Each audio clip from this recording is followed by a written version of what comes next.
It's 11:59 at Radio Free America, and this is Uncle Sam with music and the truth until dawn. Right now, I got a few words for some of our brothers and sisters in the occupied zone. The chair is against the wall. The chair is against the wall. John has a long mustache. John has a long mustache. It's 12 o'clock, Americans, another day closer to victory. And for all of you out there on or behind the lines, this is your song. And welcome everybody to our daily gun show. Come to you live every weeknight at, sometime in the evening. Let's just put it that way. So it turns out that because of the way that you all do your time schedules, this may be 1 o'clock in the morning. I don't know. I can't keep track of all your own time zones. For me, it's 10 o'clock, which is the normal time I do this show. But it turns out I'm supposed to do the show at 9 o'clock, I guess. So eventually I'll get the hang of this. And thanks to everybody who is maybe joining us live. Maybe there's nobody out there. We'll see. But today we would potentially be an epic evening for the show because I was alerted that I am the first channel to be offered the power. Yeah, that's right, puppy. The power of the new feature where when guests join this show, and this show only maybe, I don't know, then they can distribute this broadcast on their channel. Yes, I've made that agreement with StreamYard and the internet for that to happen free of charge. That's right. So we have sent out invites to a select group of familia, and those who are awake in the middle of the night and choose to join in will be making epic internet history. Those of you that are watching it, you're welcome. You're here to experience that. So let's see if that happens or not. I was minding my business, and I had planned to do this show on the topic of Arizona laws that affect gun ownership, firearm possession, ability to carry firearms, of course. So I guess that's what we'll talk about, and maybe that's all we'll talk about. We'll see if anybody does end up joining us tonight. So this is our Daily Gun Show podcast. This is episode 1500. That's right, puppy, 512. So just not too long ago, we celebrated the achievement, the accomplishment, the prestige of the 1500th episode.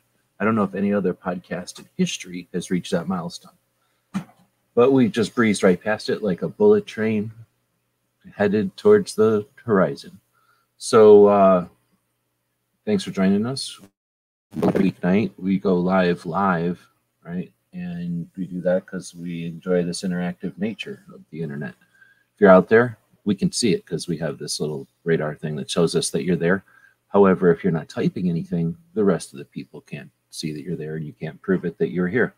So if you'd like to create some written evidence that you're here tonight, feel free to leave a comment. And if you do that in such a way that it creates a question or some sort of an observation or comment, we are able to interact with that, and thus the interactive nature of the internet, and that's what it's all about. Now, we do this at midnight. We could be doing this any time of day. I go live other times a day, but I do this show at midnight because we value the people that are here at night doing it, getting this stuff done, resetting the planet, cleaning everything, doing all the stuff that gets taken for granted by most everybody out there. Well, if we can do this show, we'd rather do it in the middle of the night so that y'all get an actual live show to listen to. I know that there are at least a couple of people that appreciate that, and most of our Patreons are overnighters. At least I think they are. So we want to thank them for what they do and give them a live show. It also gives us our own time slot. Like, nobody has got the ambition to come live all night long like this, and that's what we'd like to do. So if you look down at the bottom of the screen, the puppy dog is looking right over here at this thing. It says, our Patreons make it possible for us to spend time on projects like this one. So we thank you.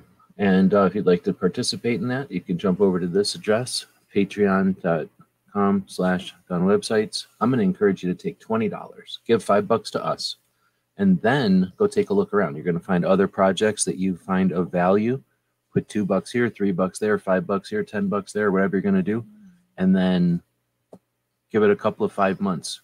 You're going to end up $20 a month. If I'm doing my math right, you're going to end up having spent $100 on content creation. And let me know if that has value after that time. I suspect that you're going to find that it has value. You're going to find interest in supporting those who create what you value. So again, we appreciate the patrons that let us do this, except for this mention like this. We don't really have to plug anything or do a bunch of commercials or anything like that. So we really value that. See Gizzard out there? So it's maybe a one guest situation here. I don't know if Gizzard is aware, but we have been sanctioned with the power of giving our guests to this podcast, and I believe this podcast only, if I understood it correctly. If you are joined into this podcast, you can also broadcast this podcast on your channel as a gift for you, and you'll be able to keep it on your channel afterwards. You can do that up for up to 2 channels, and this podcast can have up to 6 extraneous broadcasts. So technically, now, because of an agreement I've made with StreamYard, I could have this go into 2 or 3 different channels, and then 6 more. Yeah, that's right. 9 channels could be distributing this broadcast. That's the kind of epic power we have at our disposal at this point. Pretty sure Gizzard was instrumental in making that happen, so thanks to Gizzard for that. We'll keep playing with this. It's a new feature that was just given to me tonight, so we'll see. I've realized that I'm, what do you call it? Arizona screwed up the time. It's not me. Arizona screwed up the time, and or excuse me, the rest of the country screwed up the time. And I'm maybe, possibly running this an hour late. All right, so let's again, like I said, I did plan on talking about Arizona laws that affect gun ownership, firearms possession, and ability to carry firearms. So we start off, I guess, in 1912 when Arizona became a state. Upon becoming a state, it says Arizona adopted the Constitution of the United States, Second Amendment, which protects the right to keep and bear arms. That's interesting.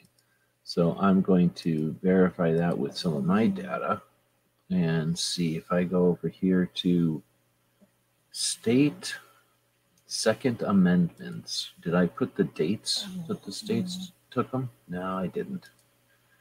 So I guess I'll have to take this as its word. So might be wrong, but we're going to assume that it's pretty close to being right, that we took on the U.S. Constitution at first, let's say. And then at some point when we wrote our state constitution, the Arizona State Constitution, Article 2, Section 26, reads, "The right of the individual citizen to bear arms in defense of himself or the state shall not be impaired, but nothing in this section shall be construed as authoring individuals or corporations to organize, maintain, or employ an armed body of men." So that's interesting. They were concerned about private armies, I guess, private groups. All right, so going back over to our comments here. You may or may not hear this little dog making noises. He snores out of here when he's sleeping. He's all tired because we went out to a delicious dinner earlier today, thanks to the people that we had dinner with, and then stood out in the parking lot BSing for a while. Somebody gets a lot of pettings when that happens, so now he's all exhausted from getting so many pettings. So he's not a very good co-host, we're saying. Just saying, I'm putting it out there. I'll say it. Let's see. So then, according to this, in 1913, let's start doing it this way so that we can start getting some more interaction with the screen here. We are trying to make this epic after all. So the first one was 1912, Arizona statehood, and upon becoming a state, Arizona adopted the United States Constitution and the Second Amendment, which protects the right to keep and bear arms. But as I mentioned, we know that Arizona also has Article 2, Section 26 of our state constitution, which states the right of the individual citizen to bear arms in defense of himself or the state, etc., etc. And I guess that was longer than 200 characters, so what's that called? It chopped it and put it into the next chunk there. All right, so getting back to what we got going on here. Let me go up here a little bit and see what I got coming in over here.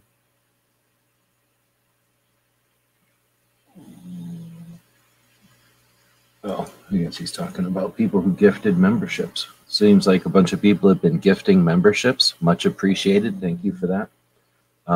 It is a neat thing, and it gives people a taste of how the membership works on YouTube, which essentially gives us a separate door. We can send things out to members. I think we could even do separate videos just for members. So it's kind of neat. And if you don't know about that because you've never been a member anywhere, it's just something you have yet to experience. It's kind of cool. All right, so then I guess the next thing after after 1912, when Arizona becomes a state, it says that in 1913, concealed carry permit law, Arizona became the first state to require a permit for the concealed carry of firearms. Well, that is definitely the first time I've heard of that before. And I have not been able to verify that. So I'm not sure where exactly that comes from, but it's in the list. It comes from a robot, so guessing it's true. I have to assume it's true. The next thing would be another from the federal level downwards.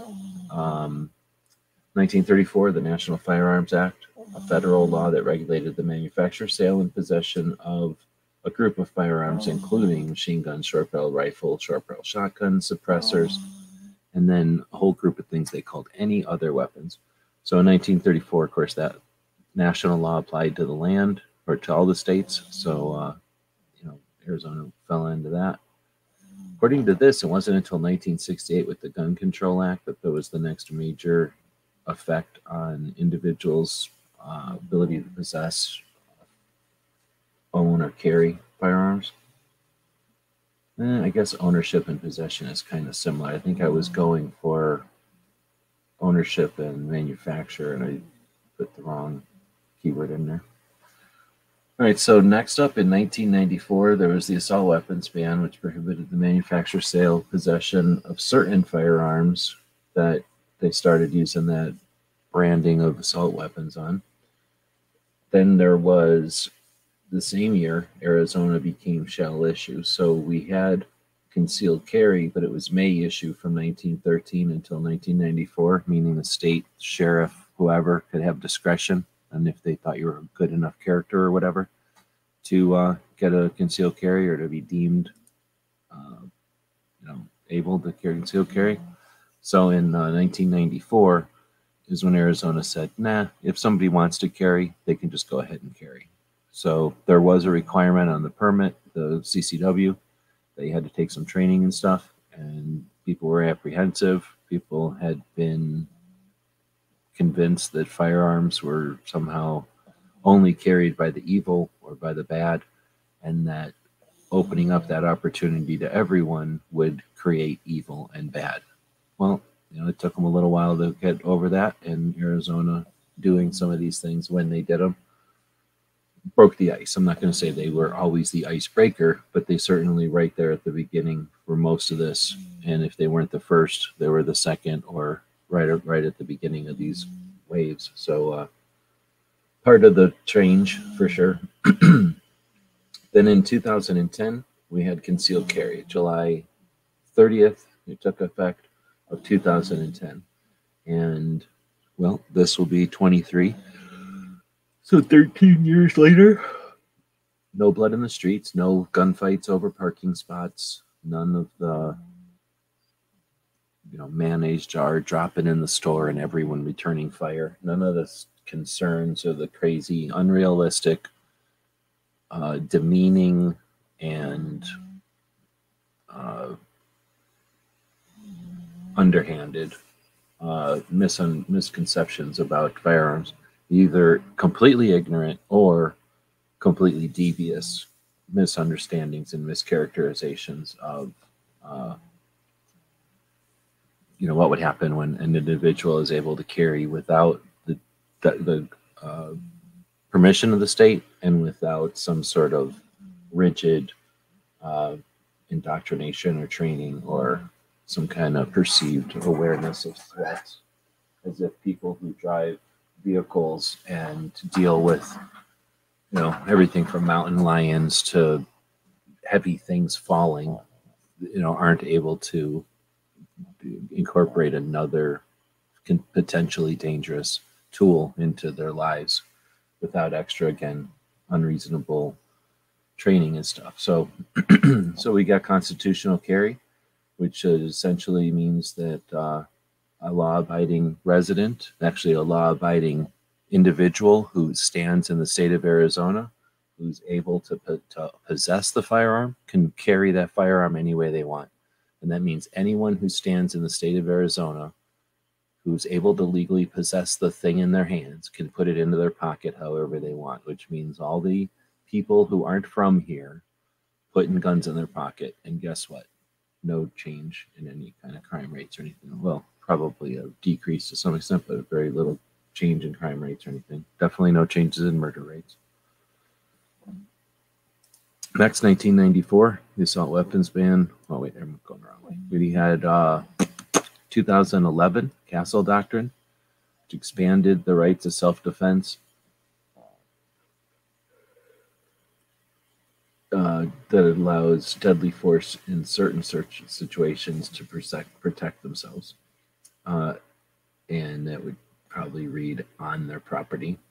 But essentially, you've got the duty to retreat in some states that says if you're threatened, you got no right to defend yourself. You better run away because you probably misunderstand the situation and you're better off running away and leaving your property to whoever else is more interested in your property than you. And then you're better off that way. And if that's their mindset, then people vote that in, and that's then the law of the land. You're obligated to run away when threatened. Not if you're threatened, but every single time you're threatened, you are obligated to run away. And if you don't, you fight back. You are often persecuted as an example of someone who's decided to not listen to the law when you were told explicitly, every time you're threatened, you run away. So that's duty to retreat. When there is a lack of duty to retreat, you have stand your ground. So stand your ground is the lack of duty to retreat. So stand your ground doesn't mean you have any obligation or you get some kind of superhero power or you have some kind of lack of responsibility or there's some dismissal of consequences. In fact, it's the opposite. Everything still applies. It's just that you no longer have a duty from the state to run away from someone who chooses to do harm to you or yours or to the stuff you're standing around. Castle Doctrine is duty to the retreat, is stand your ground, right? The lack of duty to retreat in your house, car, in your hotel room, in your rental car. So that's the way I think of it is you got your duty to retreat. The lack of duty to retreat is stand your ground. And when you apply stand your ground to wherever you are, that's Castle Doctrine. Arizona got Castle Doctrine in 2011. So until 2011, actually, they were missing some things here. When we got stand your ground, potentially the bad guy could come up and clobber somebody. And when the lady took them to court, somebody could come up and clobber somebody. And when that lady fought back and hit the guy, maybe shot him or something, and the attack was stopped, the attacker could sue the lady and she would have to prove that she was in the right. And if she wasn't able or willing, she could go to jail or owe him civil issues, civil stuff. And that was happening. And the Arizona Citizens Defense League saw that potential and the abuse of that issue or whatever we call that situation and ended the stand your ground. And then, like I say, Castle Doctrine is applying stand your ground to the locations that you are. And that was in 2011. Gizzard joined us. Thanks for joining. Were you able to, or did you feel like clicking it with your things? Have you tried that? I'm working on it here. So as you join, it just says, hey, do you want to? And then you don't have to, right? You can choose to or not. Right. And then it says it takes you somewhere and you got to go to like a control room again and then back in here. It just takes you to a place where you can set up a stream. That's where I'm at right now. So you can give the stream your own title and stuff like your. Mm-hmm. Oh, okay. I thought it's just duplicating it over by you. And it's not prompting you with like the name of this stream or anything. No. All right. And then it's also going to give you 2 of all your normal selections. So you could have, I mean, I don't even know, you could have a lot of things plugged into StreamYard, but you, depending on how much you pay, you can stream to 1 or 3 or more of those. And it's giving you the whole list. You're going to be able to stream to 2 of them. It's kind of neat. So essentially 9 streams could come out of one group of 10 people. And Wesley's out there. I don't know how many people are out there. If we're getting people in, I messed up the time again tonight. I was just standing around the parking lot talking to Joe. And then I'm like looking at my watch, like, oh, I got an hour. Oh, I got an hour. We're just in there BSing, not even doing anything. Not even talking about anything good. Petting the dog and whatnot. Well, it says I'm live, so evidently it's working. Cool. So this first time has been a puppy on a kitten channel. Yeah. Unprecedented. Or no, wait, Sarge's puppy's probably been on. And I guess Tom's puppy's probably been on. So I guess people can comment on my chat and I can see it too. So I'll have to keep it open on one side. So. Well, no, it says that your chat will come into my feed over here. Oh, really? Okay. Yeah. Now you won't be able to do nothing or bring it up, I don't think, because it's still my feed. It's not like when you're I don't know what. Oh, wait. Look at this. Look at this. Oh, I don't know what that does. I guess that just, I see him at the top of the screen now. Like, you yep, know, I see the comment off my channel is from DJ. Yeah. Yeah, so I can bring that up, and it's got, I don't know why. Oh, I can see it because it has a little linky thingy, and that means you're a guest, I guess. I don't know why a linky thing is a guest, but anyway, I can see that it's different over here. So yeah, we're trying something totally new. Here, let me do this so that it doesn't look like you're got the dog butt on you.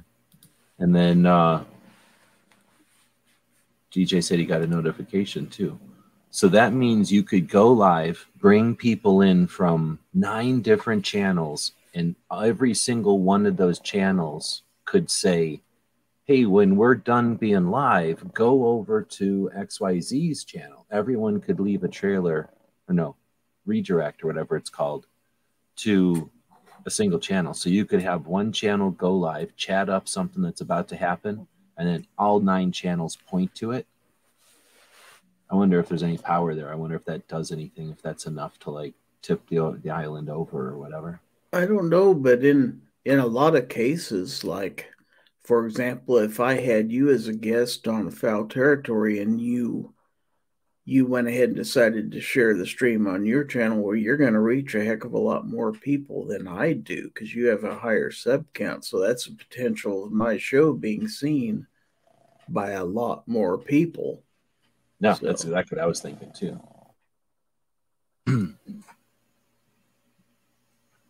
So yeah, I'm probably going to turn that on myself. So. Okay, so where did I find it? Somewhere when I was loading this thing, I had to open up a pop-up and then click a check that said, allow this to happen. Because otherwise, I can check it and you can't broadcast to other channels. You know what I mean? Like it's normal. Like I can turn this feature on, or I can turn it back to normal, and then you just wouldn't get the option to restream, or whatever it's called. Simulcast, I guess it's called. So M. Gabriel's out there on my channel also.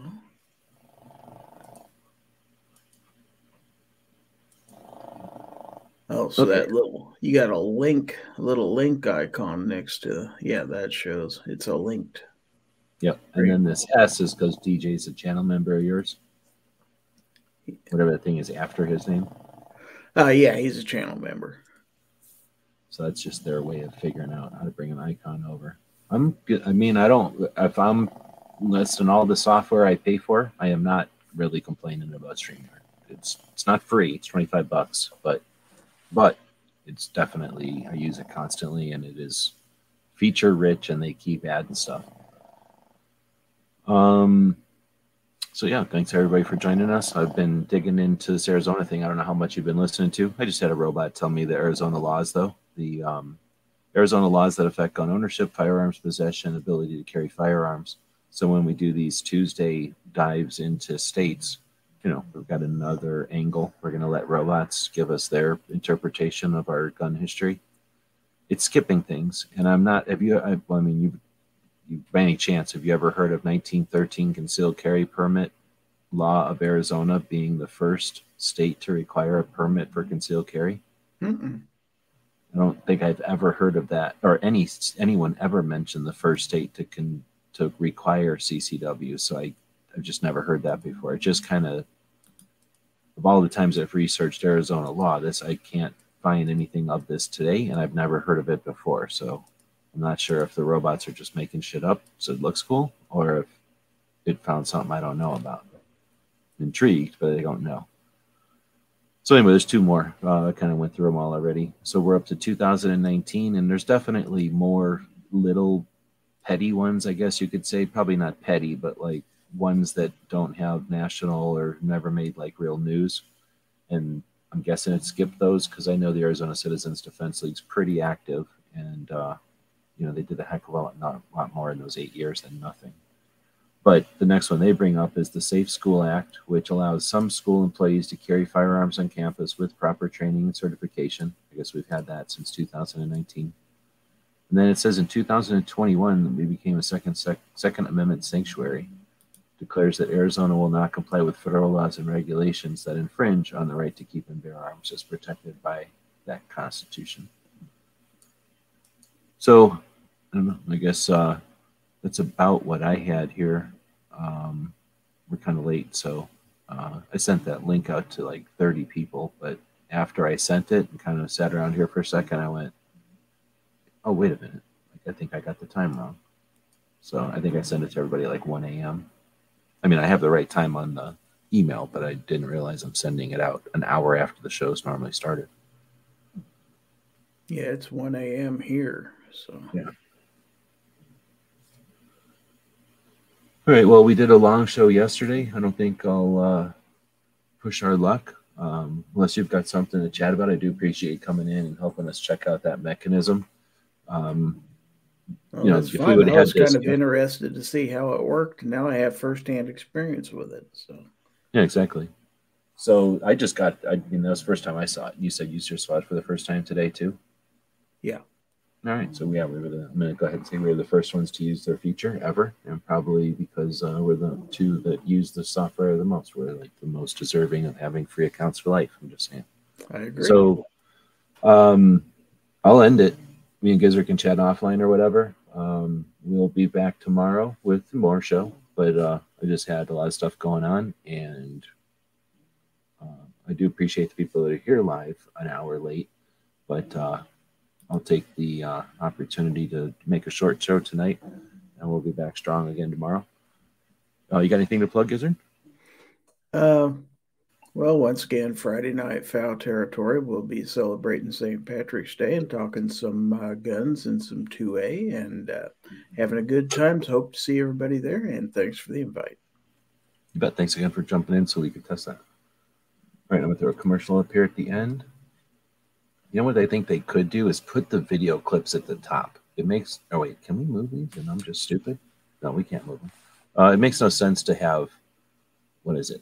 The logos at the top. How often are you changing a logo? I mean, I guess I could almost see it, but I don't know. I guess they figured overlays are more useful than, no, you know what I can do though? I can minimize the overlays, which I never use. All right, I think I just gave myself I also never mess with theme. So now I can scroll, like barely even scroll, and I'm down to my commercials. So I think I just saved myself a whole bunch of scrolling.